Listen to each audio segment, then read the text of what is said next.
Hi, in this video I will show you how to replace Apple AirTag battery with the new CR2032 battery. So let's open it first.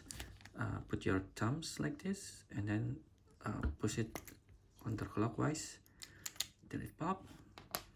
Now we need to throw away the old battery here and then we put the new one. Okay, make sure to put the negative sides here. So as you can see, this is the positive side, so the negative is here, so you need to put it like this. Okay, now once it's done, you can put back the cover and push, and if you hear the sound, that means it's connected successfully. Okay, that's all I can show you. Thanks for watching and see you next time.